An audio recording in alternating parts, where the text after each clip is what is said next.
Welcome to Firsts in Fiction, your first stop for learning to write fantastic fiction. I'm your host, Aaron Gansky, author of The Bargain, the Hand of Adonai series, and Firsts in Fiction. And I'm Alton Gansky, the author of about 50 books, fiction and nonfiction, and teacher of writing and old man. I'm Molly Jo Reilly. I'm never going to be as old as the two of them are. I am perpetually young, but I am not Peter Pan. I am the curator of the Unemployment Cookbook and author of the soon-to-be hopefully published mystery location novel, NOLA.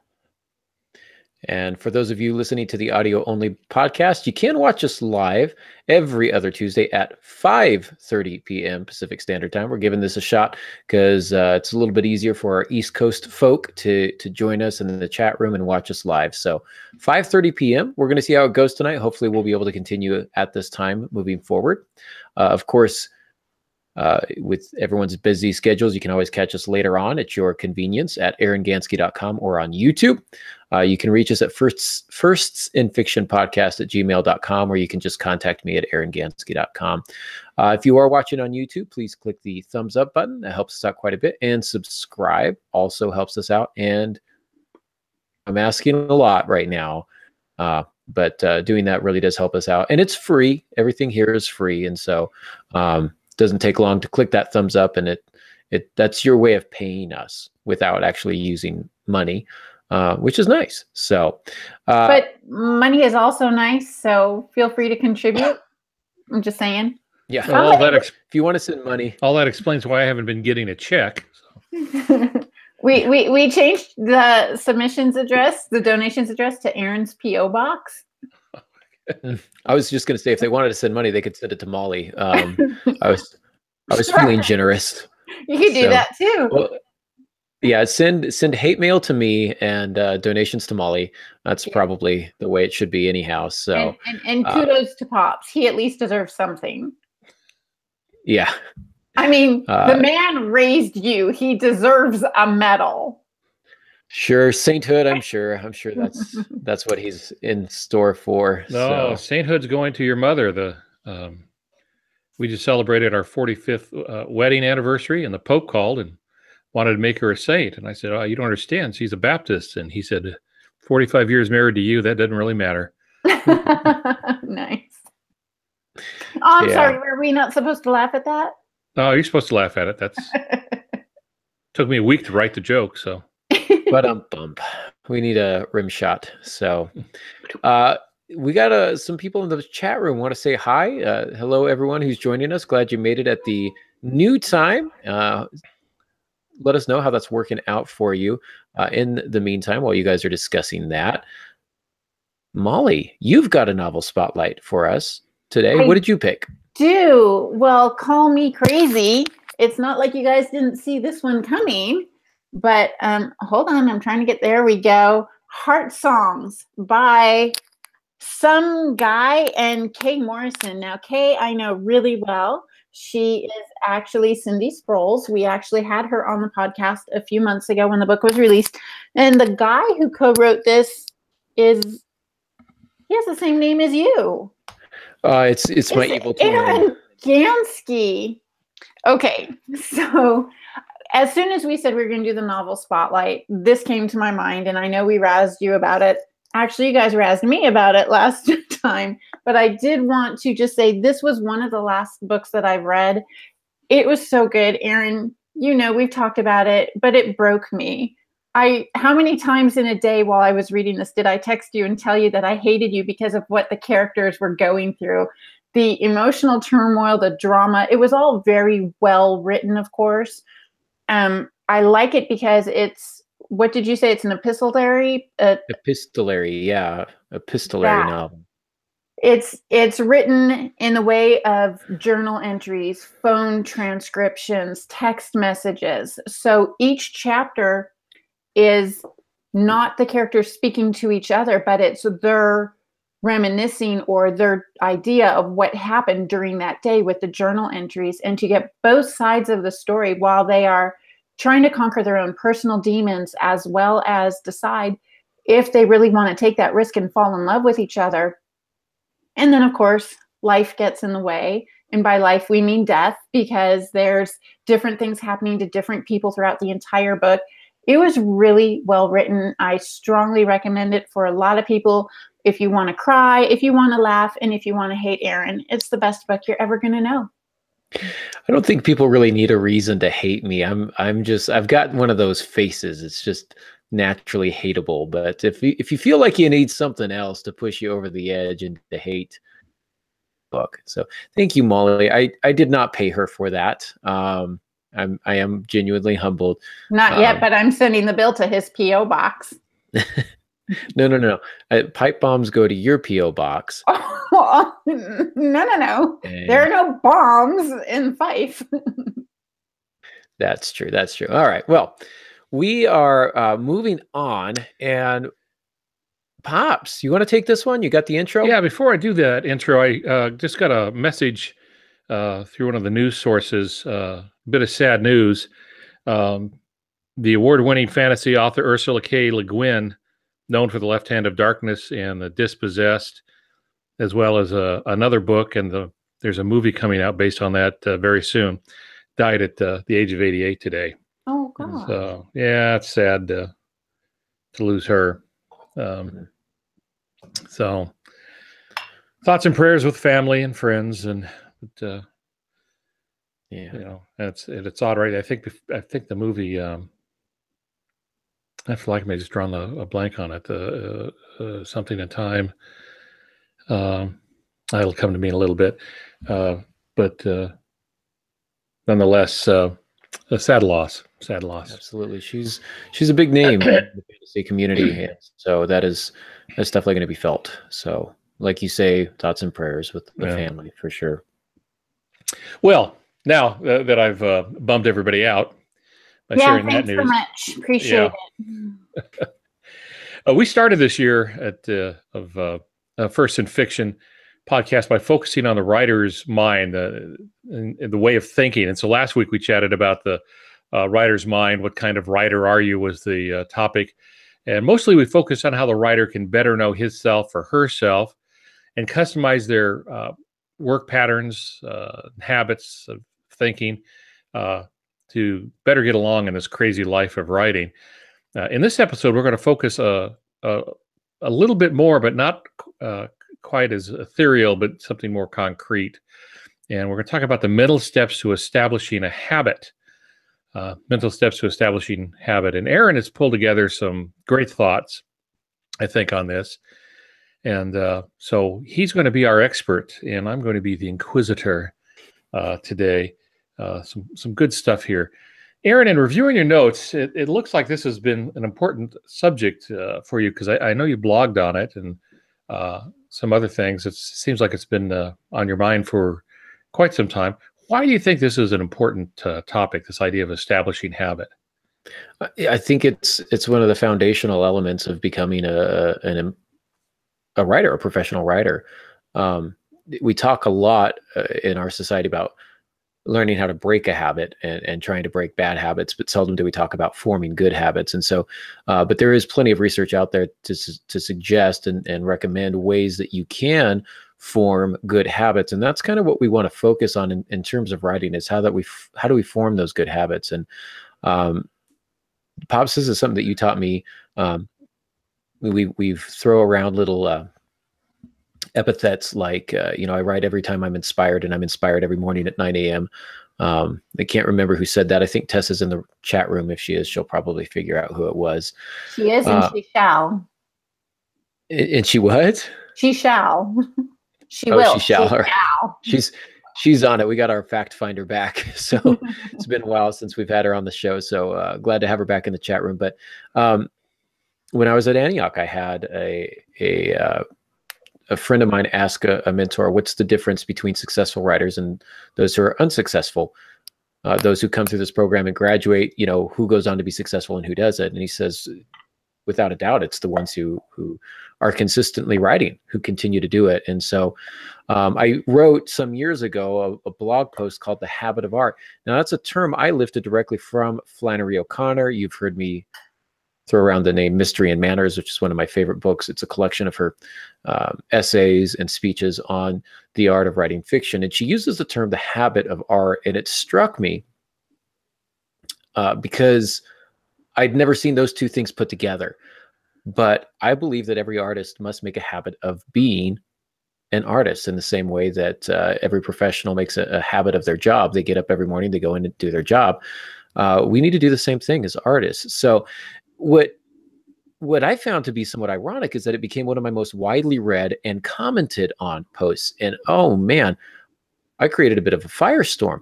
There are a lot of people out there who are outraged that I would suggest that we write even when we aren't inspired. There's a predominant thought out there that discipline cramps creativity. And I actually find that the opposite to be true. It is possible for great works of art to come from inspiration. But can you imagine Shakespeare only writing when he was inspired? He would have starved to death. Sir Arthur Conan Doyle, it's a good thing he only wrote when he was inspired. Do you think all those books, all those poems by Robert Frost came because he wrote only when he was inspired? Do you think he became the poet laureate of the United States because he only wrote when he was inspired? How about Hemingway? If he only wrote when he was inspired, he would have published 1 or 2 books. Writing was very difficult for Hemingway, for Carver, for Fitzgerald, and for all these masters. What makes them memorable and what contributes to their large body of work is the fact that they made a discipline of art. They made a habit of art. And I think we need to do that too. So in terms of what that means, what does a habit of art mean? I think that we have an obligation as writers, an obligation to turn our art into habit. And so the question becomes, how do you form a habit? And the easy answer is you just repeat the same action over and over. But I think there is more to it than that. Yeah, I have to agree with that 100% because there is that idea that you wait for inspiration to come to you. And so let me offend all the people that you offended. To me, that's lazy thinking. All the artists that I know, and it doesn't really matter what the art is, will have moments of inspiration. That's what drives them on. But it's the habit of doing the work of art that keeps them going. And that's how they produce the work. And so you can wait for inspiration to come, but the professional, this is sometimes the difference between the amateur and the professional gets up and tracks down the inspiration. They say, I'm waiting for the muse, and I've always encouraged people to grab the muse by the collar and drag them next to your keyboard and make them give up the goods right there. So you can either wait or you can pursue. So sometimes inspiration is sought after, not waited upon. So I think you're spot on with that. Now you pull a few ideas from somebody named James Clear, and you mentioned his blog post he wrote some time ago.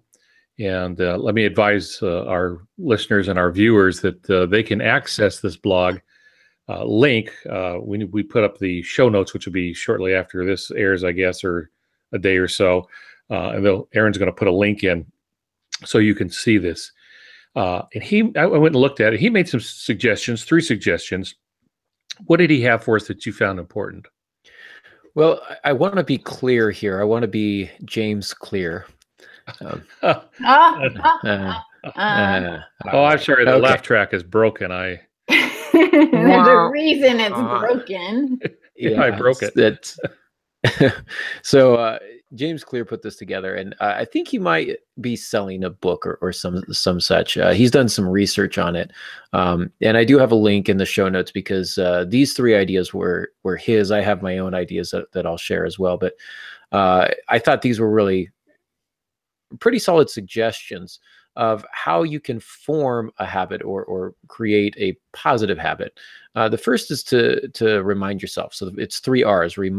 It's a reminder, it's a routine, and it's a reward. So the first one is reminder, and you need to set yourself a reminder. You can do this in a variety of ways. This might be setting your alarm for an hour early if you need to write in the morning, or it might be a Post-it note on your television or a Post-it note on your Xbox controller that simply says "Write first." Whatever it is, put it someplace that you're going to see it. Some sort of tangible reminder that's going to click that switch in your mind that says, "Oh, it's time to write. I've got to do this before I do other things." Maybe it's a person. I usually tell my youngest, or my oldest son rather, to remind me of things because he's good at it and he remembers things and I don't.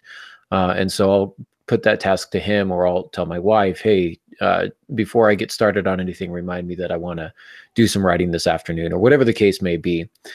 You usually need a reminder, especially in the early days. The earlier you are into forming the habit, the more you need that reminder. But I would encourage you to keep that reminder all the way through.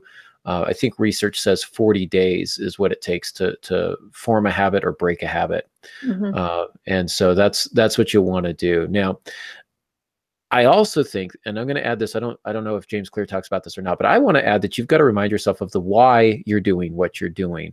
I've been working out, not since the new year. I'm not one of those guys that's like, I'm out of shape, I'm going to wait until January 1st to get in shape. I was not in shape a couple summers ago and thought I should probably do something to fix that. And so started to try and lose some weight. And I listened to a guy named Coach Kozak, and he's got a program called HasFit, and it's free and it's on YouTube and it's great and I recommend it. But what's interesting about it is every time I'm watching his YouTube videos, working out with him, and I'm like, I'm going to die, he keeps saying, envision your perfect body, envision why you're doing this, remind yourself why you got up early to do this, remind yourself why you're doing this after work, keep the end in mind. We need to do that when we're writing as well. Otherwise, you're going to start to resent it. When you want to go out and see a movie with your friends, but you're like, I'm stuck home writing. Well, now you're going to resent your project. So remind yourself why it's important. If you need to lose 100 pounds, why is that important? Well, maybe it's important because you need to be healthy. Maybe it's important because your loved ones are concerned. Maybe it's just because you want to get that guy or that girl, or you just want a little more self-confidence, or you just want to have more energy throughout the day, or whatever it is. If you're working out, you've got a goal in mind. If you're writing, why are you writing that novel? Because your words change people, because no one else can tell your story, because every day you don't write, your characters die a little bit more. Whatever it is that you need to do, find inspirational quotes, put those on Post-its, put them on your bathroom mirror, put them on your refrigerator, put them where you're going to see them, to kind of inspire yourself throughout the day. Even if you're not sitting down writing at the time, these notes, these encouraging notes, will help you keep the end in mind, and it will also help remind you of what you need to be doing when it's time to be doing it. So the first one is reminder. So it's not just reminding ourselves to do the work, it's reminding ourselves why we do the work. Is that the point? It is. Yeah, absolutely. Remind yourself to do the work and remind yourself why you do the work. I think without the why, it's going to be a lot easier to quit. And that's not what we want. We want it to be, we don't want quitting to be an option. Or as you say, Pops, you can quit as long as you don't quit for more than an hour, whatever the case may be. Quit anytime you want. You just can't stay quit. Yeah. So that's really important. Remind yourself the why and remind yourself to do the work. And if you know the why, you're not going to have to remind yourself to do the work because you'll want to do it. You will want to do it. The second one is routine. You got to be consistent. So you got to find a way to structure yourself, structure your day. So find a way to structure your day to give yourself the time that you need to write. Lots of ways to do this. I think the most common example of what people doing this is cutting something out. Let's say they watch TV for an hour, they play Xbox, they go to work, get up to go to work, they come home, they watch TV for an hour, they play Xbox for an hour, and then they're making dinner and cleaning up dinner and getting the kids to bed and blah, blah, blah. You could easily cut out all of your television time or your Xbox time. But the problem with that is you're going to start to resent the writing again, because you're taking away your reward. You don't want to do that. What you may want to do is grab 15 minutes from your TV time, 15 minutes from your Xbox time, 15 minutes from your dinner time. Try and find meals that are easier to prep, or work ahead of time and prep several meals in advance, whatever it is you need to do. 15 minutes for bedtime, try and decrease the bedtime routine by 15 minutes. Now you've grabbed 15 minutes from 4 different places, and you've got an hour to write. And you don't resent it because you are able to still do what you want to do. But you got to find a place for it. Some people, again, we talked about this last week, what works for you as a writer. I know some people who write 15 minutes at a time. They'll write 15 minutes here, and then they'll do something else. Come back 15 minutes more writing, do something else. Come back, do 15 more minutes writing. I can't do that. I need to be able to have a consistent time. If that works for you, that works for you. I'm going to write 15 minutes before I go to work, 15 minutes when I get home from work, 15 minutes before bed. You've got 45 minutes right there. And you haven't really had to sacrifice much to get those 45 minutes. So find a way to be routine and be consistent, whatever it is for you, whether that's 4 different 15-minute periods spread throughout the day, whether that's 1 solid hour where you sit down at work or after work rather, or even before work and do it, or you work on your lunch break, whatever the case may be. Find a routine, be consistent with it. The consistency is the key, whether the routine is secondary to the consistency. And once you formulate that routine and you do it over and over, it's going to become more natural. It's going to become second nature. You know, James Scott Bell has a thing that he calls, I think he calls it the Fast 500. And his habit is he gets up in the morning, maybe has a cup of coffee, whatever. But before he gets serious about the day, he sits down and writes 500 words. And I believe it's 500 that he writes. Wow. So that would be, well, that's really not that much. If you're using a traditional manuscript technique, that's going to be about 1.5 pages. You know, so that's going to come in at, 45, 50 lines or something like that. And his idea is you sit down and you do that 500 words as fast as you can, and that just opens the floodgates for him. And so that's part of his routine, and that routine has worked out for him because it allows him to carry on at something else. So, you know, he's had some good success. He's written a lot of books and how to write books. I have a bunch of them on my website, by the way. I have a new page on my website, Books for Authors. So feel free to jump over there and see if any of them are things that you think you might need. Okay. Thank you for that, Pops. The third R is reward. You want to reward yourself for doing what you're supposed to. And when I first started trying to lose weight, I remember talking to my wife on the way home. I said, man, I want to get a milkshake.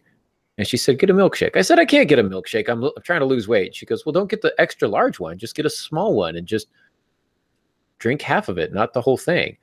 And I thought, well, that's kind of backward. I'm still drinking a half of a milkshake. And she goes, but if you don't do it, you're going to resent the diet and you're going to quit. And I thought, well, here is my wife with all her wisdom and knowledge and good common sense. So I got a milkshake. Well, what could you do? I drank half of it. I got a small one and I drank half of it. And guess what? I was still losing weight. Nice. I try not to do milkshakes anymore, but you know, it's the thing. All right, I've got to ask. I'm sorry to interrupt you, but I have to ask. Who drank the other half? I did.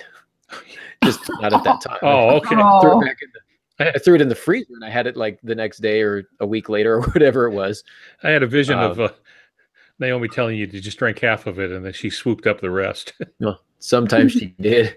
There were times I'd open the freezer and I'd see like 3 half milkshakes and I'd be like, this is a problem. I got about this. So you want to reward yourself for what you're doing. And don't think I'm going to reward myself when I finish my manuscript. Absolutely, you should. But you shouldn't wait until you finish your manuscript. Give yourself small rewards. Maybe, you know, I guess buying a new computer, that's not a small reward.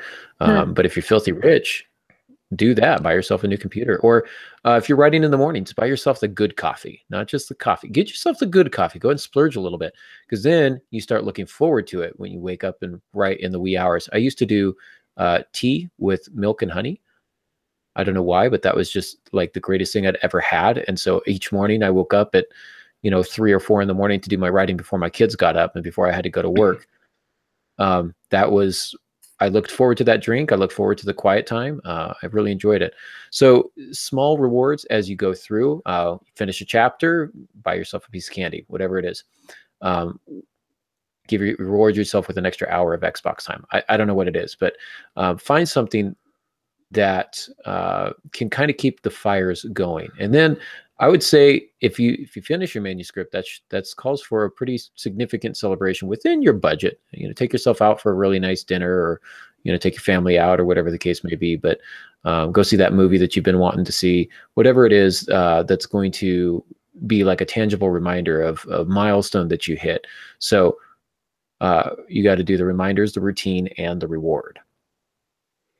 Okay, then. So the three things you've mentioned, the reminders, and it's also not just a reminder to do the work, but a reminder of why we do the work, to keep giving us motivation.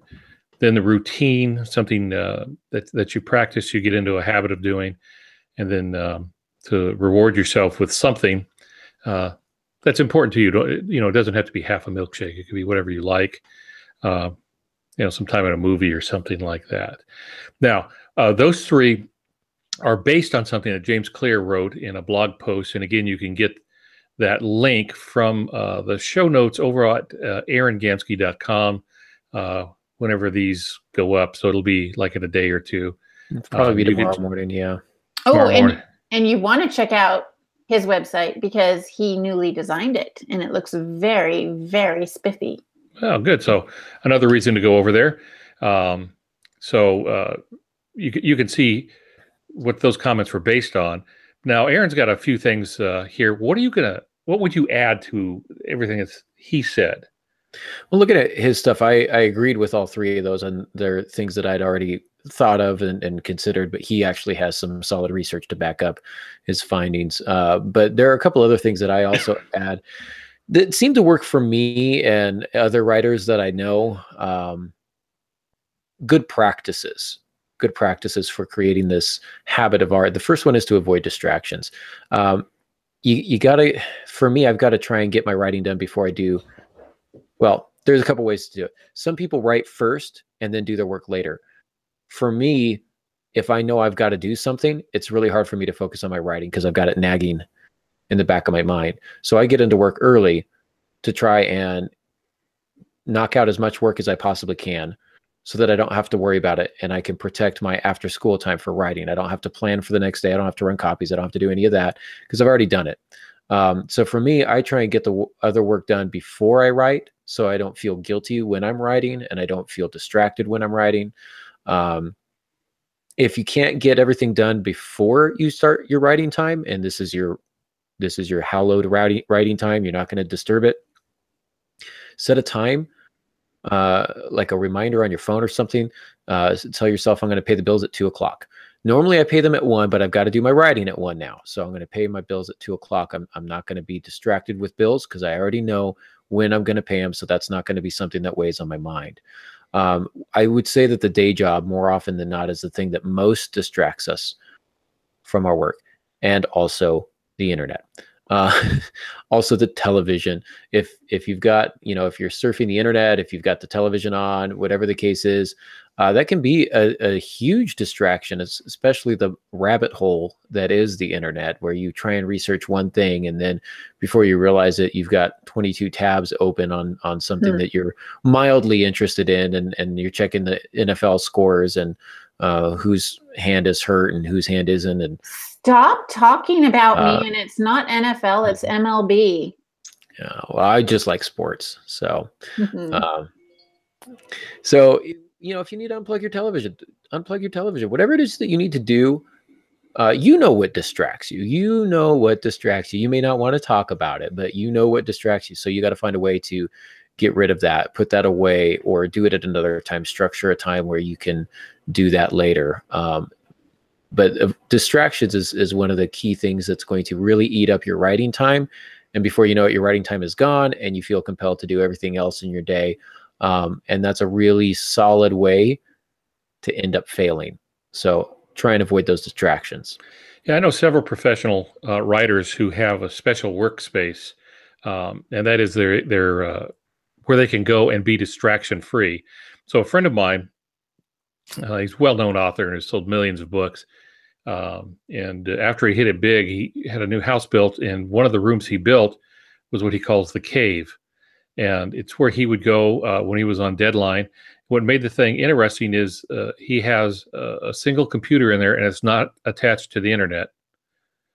And that's pretty much all he has. He's got a desk. He's got a computer. There is a phone, but only his wife can ring the phone. Oh, wow. No outside calls can come in. Only his wife can call him, in case the kids need something or she needs him. And that's it. And so when he's on a deadline, he locks himself away.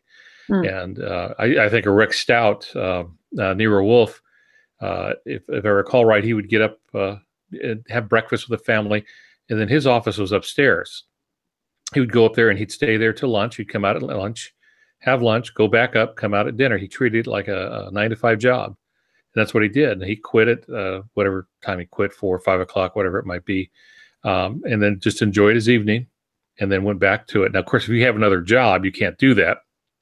But you get the idea that it's important to find a way to get away from the distractions. Even Michael Crichton, late Michael Crichton, I recall him talking about when he's on deadline, he eats at his desk. He has lunch at his desk. He won't leave his desk, won't leave his computer. And it's the same sandwich every day until he's done. He doesn't want to even be distracted by thinking about what other kind of sandwich can I have. It's the same one every day. That's what works for him. Doesn't mean it'll work for you or for me, but it doesn't. It does work for him. So then I know authors who work really, really early or really, really late. So that's in fact, at times you can create an artificial one too. A little personal story. At times when I'd be on deadline, I shut the door to my office, and I would do that even if I was in the house alone. Really? Often, my wife would be off at work, kids gone, and even though there's no one else in the house, I would close the door. Now, it sounds strange, but I wasn't closing it to keep people out. I was closing it to keep me in, to remind me I was there for a purpose. And by closing the door, for a long time, it said to me, okay, this is work time. And it worked for me. So, but you have to find out what works for you. Okay, Aaron, what else have you got here for us? The other thing that I think is really important is creating a support group. It's very easy for us to fail when we're trying to rely on ourselves. You might even call this an accountability group if you want. For some writers, that's a writer's, I don't want to say a club, critique group, those types of things. It's a group of people that are going to call them up and say, have you written today? And that's fine. I think you need somebody who loves you, who's going to tell you to write. I think you need somebody who's going to cheerlead for you a little bit. The work is hard. The work is hard. And it's predominantly, at least in the first drafts of novels and the like, it's a very lonely sport. And so because it's all on you, a lot of people lack the self-discipline to be able to do something like this. They need someone from the outside to kind of push and prod a little bit, lovingly, of course. And this extra encouragement is really vital. It's one of the things that helps to remind you why you're doing what you're doing. And maybe looks like a spouse who's just going to take the kids for an hour. Maybe that's a friend who's going to send you a text each night and say, how many words did you get done today? Whatever the case may be. It may be a guy named Jack Kavanaugh calling you on the phone saying, what have you written lately? I don't know what you're talking about. Yeah, it's you've told the story before, Pops. You want to tell it again real fast for those who are new listeners? Sure. My first book, By My Hands, I wrote 5 years before I submitted it to a publisher, and it's because I knew absolutely nothing. That's why I like podcasts and shows like this. It could save me a lot of trouble had someone like this teaching me back then. So I did several things wrong, and I sent it off to a pay-to-read agent. You don't want to do that. There's really a whole topic, but you don't do that. And they just weren't interested, so I just assumed it was no good. And I set it aside. And he called one day. He had just gotten I think it was a 3-book contract. It would go on to become a 12-book contract, but at the time it was 3. Wow. And I rejoiced with him. It was a good time. And then at the end of it, he said, so what are you working on? Well, I had recently moved into the high desert, and I said, well, you understand, I just moved and I'm the pastor of a little church here. So I'm just a one-man band. And so really pretty busy. He goes, yeah, I know. I've done that kind of work. What are you working on? I said, well, I still got small kids and I'm the one that's got to get them to school and back. And he goes, yeah, I got kids too. So what are you working on? This went on for quite a while. And finally it occurred to me that he was not going to hang up until I made a promise to go back to writing. And that's how my career started. Wow. I picked up the book By My Hands, which is still available through my little publishing company. And but it was the first one that I had published through a company then it was called Victor Books.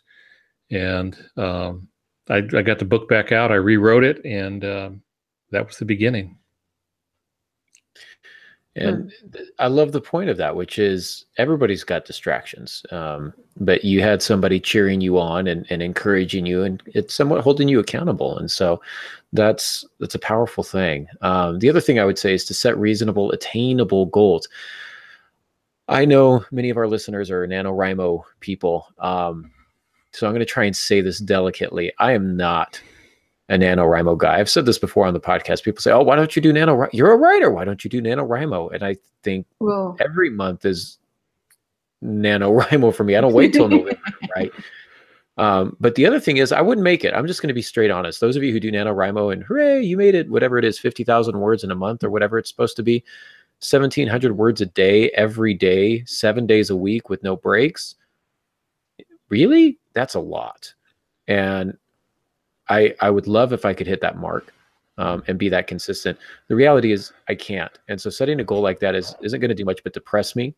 And my brain doesn't work like that. So if it works for you, great. But if it doesn't, please don't. Please don't try NaNoWriMo, fail out halfway through and decide that you're never going to be a writer. That's not an indication. It's not an indication of whether or not you're going to be a good writer. The indication of whether or not you're going to be a good writer is whether or not you stay quit, as you say, Pops. If you stay quit, you're not going to succeed. If you don't stay quit and you come back to it and you say, well, I didn't hit my goal today, I'll hit it tomorrow. That's how you're going to be successful. Don't aim for 1,700 words a day right out of the gate, especially if you're a new writer. Maybe it's 1 page a day.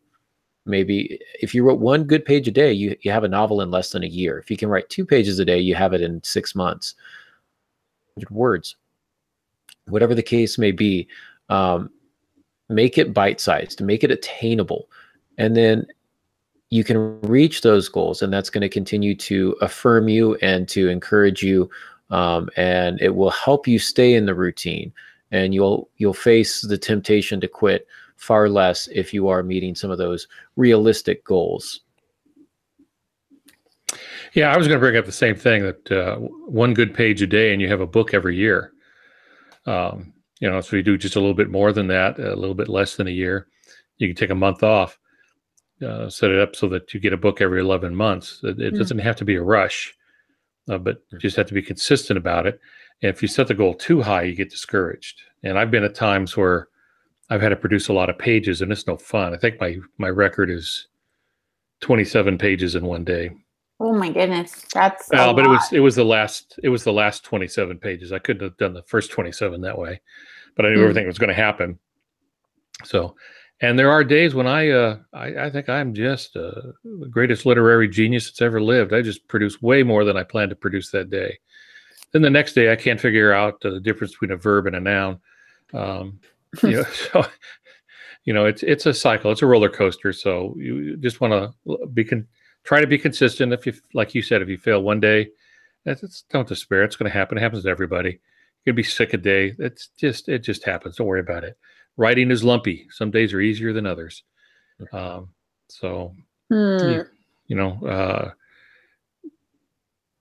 you talk about life skills here. What do you mean about that? By that? This is one of the things that I actually think is really important. We've spent this entire podcast talking about, button chair time, sitting down and doing your writing, whether that's on a computer or in a journal or whatever the case may be, however you produce your words. But a writer, for me, is a writer 24 hours a day, even when they're dreaming. they're a writer. You should be writing when you're dreaming. And by that, I mean, you wake up from a dream, maybe jot it down. Maybe you've got an idea for a novel. Don't take time off from being a writer. Take time off from writing. You have to live life, but as you're living life, you should live life as a writer. And I think that we do a very bad job of that. The only time we think about writing is when we're sitting down to write, we're cutting ourselves short. So I've developed kind of a list of what I think are writers' life skills. For me, this is a very important part of the habit of art. It's developing a habit of thinking like a writer, observing like a writer, imagining like a writer, living and experiencing life as a writer. And I think the first way to do that is to observe like a writer. Writing is born of observation. A writer who does not observe the world around himself or herself is like a deaf, blind, mute detective trying to solve a crime. It's not impossible, but it's really difficult, and it's far from exciting to watch or to read. Wherever we go, whatever we do, we should ask ourselves what we are experiencing. It's easy to forget to experience life as we live it. This is kind of the stop and smell the roses type speech, but we do become so obsessed with our schedules, getting from point A to point B, that we forget that life is a journey. We don't think about we think about how we feel emotionally, but we don't think about what we tangibly feel in terms of our five senses. We become blind to it and ignore it because we're so busy with everything else. Imagine the feeling of how tight your shoes are, or how slick your dress socks are inside those new tight shoes, or the feel of sweat under your shirt on a hot day, the lavender scent on your girlfriend's neck, the roughness of the black and white bark on a birch tree. These are things that we should be noting and observing and holding on to. These are all things that need to come back into our writing so that we can recreate a physical world for our readers. Think about this. When was the last time that you touched a tree, or you climbed it just to feel the bark in the crook of your knee? Have you ever felt the soil as you dig a hole to plant your rose bushes? Was it cool in the shade of a spring day? Did you smell the mineral-rich earth and see the pale pink worms working their way through the dark dirt? That's a lot to ask, but it's something that needs to be done. And it doesn't take long. It just takes a minute of, and then you jot it down and you move on with your day. But without those experiences, it's really hard to write anything that's going to resonate with a reader, because the only thing that really resonates with the reader are those appealing to our five senses, and also our emotions. But the five senses is really what's going to build that physical world for our readers to experience. I know writers that have been in the worst possible conditions. It could be a tragedy. They could be in a hospital. Maybe they've had a coronary. And as they're going through all of this, they're keeping track of the sensations. And they'll actually have thoughts like, I could use this. They've become so finely tuned to observing and tracking anything that might be useful to broaden their experience that it's just second nature for them. I doubt they carry on a conversation in the midst of the crisis about that, but there's a part of their brain, the very back part of the brain, where the little scribe lives, is jotting these things down. And then later it will resurface. And sometimes it's surprising what will resurface and become part of a book or a story. I'm now thinking of Ray Bradbury again. He was walking with his wife on the beach, and there was, I think, an old roller coaster or something that had fallen into disrepair. But what he saw was a skeleton of a behemoth, of a dinosaur. And he asked her, what's that dinosaur doing on the beach? Okay, no one else saw that. But he did, because that's how his mind worked. He was constantly thinking in story terms. Now, he knew the difference. He wasn't insane, wasn't psychotic, but he knew how to take an image and make a story out of it. And it became a story, which became a movie, by the way. I forget which one it was, Creature from 50,000 Fathoms or something like that. I forget. Some monster movie. But they made a movie out of the short story. Because he was walking along the beach, saw this thing and said, hey, what's that dinosaur doing there? The story came to him afterwards. Hmm. His brain was trained like that. Hmm. Writers do this. Don't we meet people and we go, they're going to be in my next book. Or Yes. you'll be at the airport and you'll be watching someone going, how do I know them? That's Sally from my third novel that I wrote. You can make these connections, and I don't suggest that you put an actual person into your book, but something about that person might inspire a character or a character trait even, and that's gold. Paying attention to that stuff, that's where the work of the writer begins. And so when you do sit down, you've got an arsenal, you've got an armory, you've got tools at your fingertips that you can use to create what you need to create. So you need to observe like a writer. You also need to imagine like a writer, because there are certain things that we haven't experienced. If I'm going to write about somebody having a heart attack, I've not had one. Knock wood. Getting shot. If one of my characters, trying to write about one of my characters getting shot, well, maybe I should just go shoot myself to find out what it feels like, so I can. No, that's obscene and crazy. And I only did it one time before I learned how bad it really was. Crazy talk. Oh my goodness. Yeah. So you want to do, as Brett Anthony Johnston says, you want to deeply imagine. You want to really put yourself in that situation, pull from the experiences of the rest of your life to really imagine what something would be like. For example, I've never punched out a window in a jealous rage. I may have thought about it, but I've never done it. If I'm writing about a character doing that, it's going to take me a moment. But I'm going to think about it, and I'm going to imagine, based on my observations from my life, I'm going to pull the proper descriptions in to put it in. What would this be like? Well, maybe I can talk to someone who's done it and they might be able to tell me about it, but I can imagine it.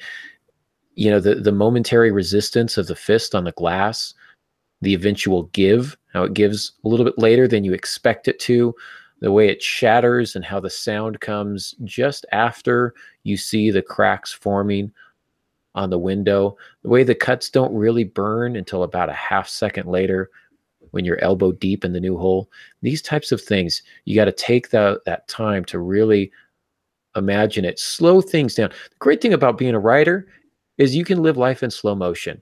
You can also speed it up whenever you need to, but we tend to live life at full tilt, at fast forward 16 times, whatever it is. We need to be slowing things down and really experiencing, when possible. Obviously, at the day job may not be the proper time, but our minds are always active. They're always working, and they should be mentally recording some of these things and thinking about these things, observing and imagining like a writer. It's two of the most important skills that you can have. We sometimes forget how powerful imagination is. As writers, we talk about the what if question, and that's where our story comes from. But I also like to teach that there's another question, and that is, what is it like to? What is it like to experience this? So in my writing career, I've had to deeply imagine what it's like to be on the space shuttle watching individual members of my crew die one by one. And then also realizing I have the same disease. What would that be like? And so I would live it in my brain. I've had to imagine what it's like to wake up in hell for one of my books through my eyes. I've had to imagine what a heart attack feels like in one of the Perry Sachs novels, and to remember what it felt like to fall in love. As I'm talking about this now, another illustration comes to mind.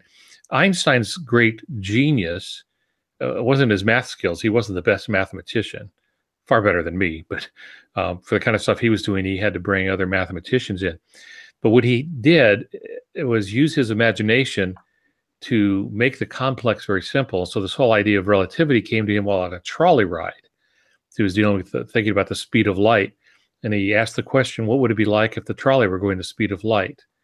What would I look like? What would we look like to the passengers? The pedestrians, and what would the pedestrians look like to the passengers? And that led to that whole thing. He had this little phrase when he was working on a problem. He was at Princeton at that time, and he had that deep Austrian German accent. And if he had a problem that he couldn't figure out, he'd fill his pipe, he'd sit in his chair, and he would say, I will a little think. I will a little think. I'll have a little think. And he would close his eyes, and he would be someplace else. And very often when he opened his eyes, he had the answer. Nikola Tesla was that way. He could see everything before he draw it out. He would build things in his mind. It was real to him.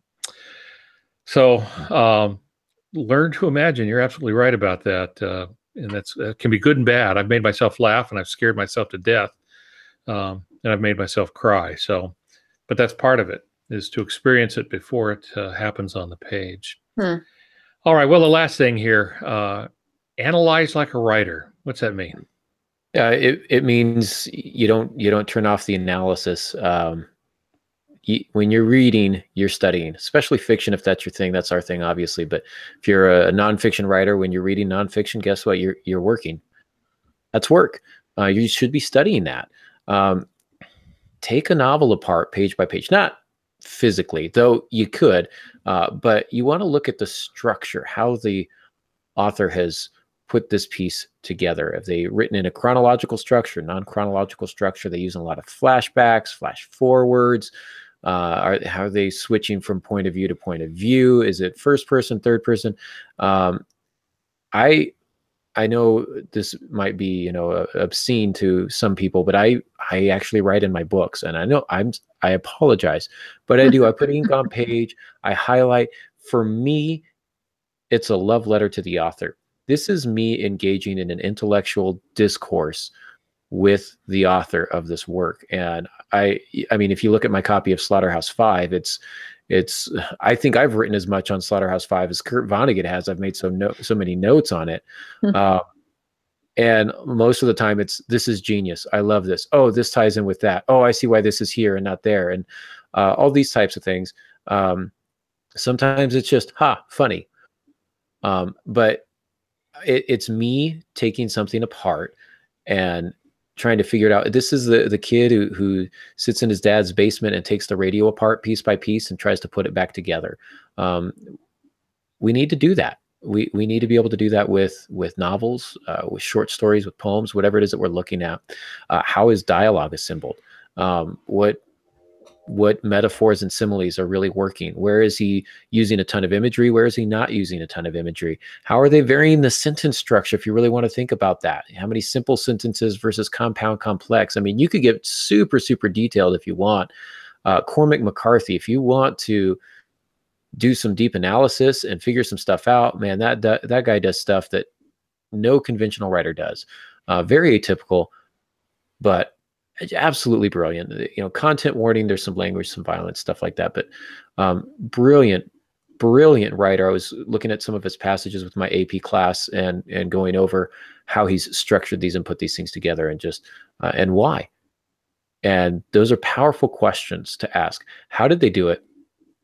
And then the next question is, why did they do it? Why did they make this choice and not some other choice? Please don't think that novels happen on accident. No one sits down and just happens to, oh, I didn't even realize it. Here's my novel. Novels are intentional. They are deliberate. And you have to assume competence on the part of the author. They know what they're doing. They're making these choices on purpose, not just happenstance.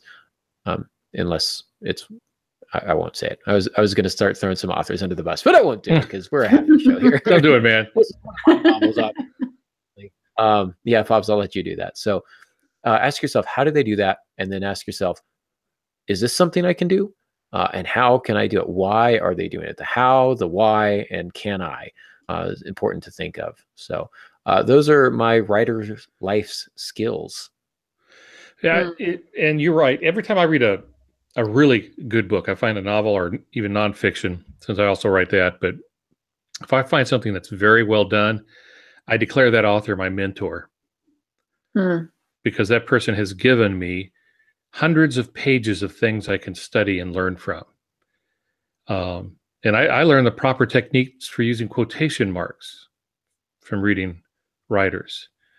Most writers won't even go that far, won't extend that much effort to figure it out. when all you have to do is open a book.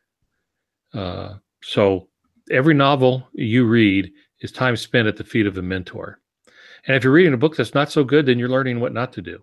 Mm-hmm. And that's extremely valuable too. And I don't want to do that. That just doesn't work. I've got to make sure. And that did happen to me. I was reading a book. I was saying, he really shouldn't be doing that. That doesn't work.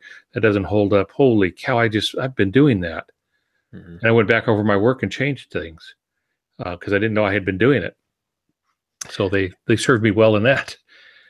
So same here. I remember reading a novel going, this is the most frustrating thing I've ever, this is annoying. Why would anybody do? Oh, I've been doing that this whole time. Time to go revise some stuff. But we learn as much from the bad as we do from the good. Yeah, absolutely. Absolutely. I use reading my books as basically like if I keep in mind that at some point I'm going to have to write a proposal for what I'm currently writing. And along with that, I know comes like a compare contrast. What other books is it like? What other books is it not like? Why do I not want it to be like that? So when I'm reading books, that's how what I keep in mind is how I'm reading it is it going to compare to mine? Do I want it to compare to mine? And if I don't, but it does, there's things that I got to go back and correct. Absolutely. Well, we've come to the end of this particular topic. Molly, we have any questions from the room?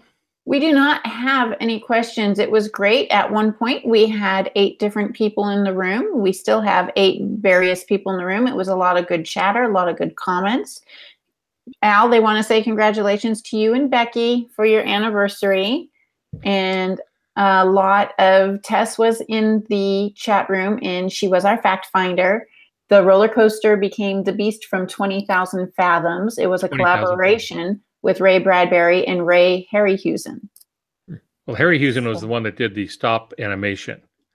The story is from Ray Bradbury. Got it. Yeah, is the guy who did the stop motion animation for it. He's very famous for that. All those old monster movies where he was the one that made the monsters move. Very, very well known. Nice. Interesting. And that's about it. Like I said, a lot of chat, a lot of people ready to go out and get some coffee and do some writing. There you go. That's what we're here for. We like to inspire. Well, if you enjoyed that last little segment about analyzing like a writer, we're going to actually take a much more in-depth look at that next week. We're going to look at reading like a writer, how to do it and why it's important, etc. So make sure that you join us in a couple of weeks for that. At 5:30, we doing 5:30 again, guys? Does that work for us? Yes. Excellent. Pops, you still good with 5:30? I'll make it work. Excellent. So 5:30 it is, Pacific Standard Time, 8:30 for you East Coasters.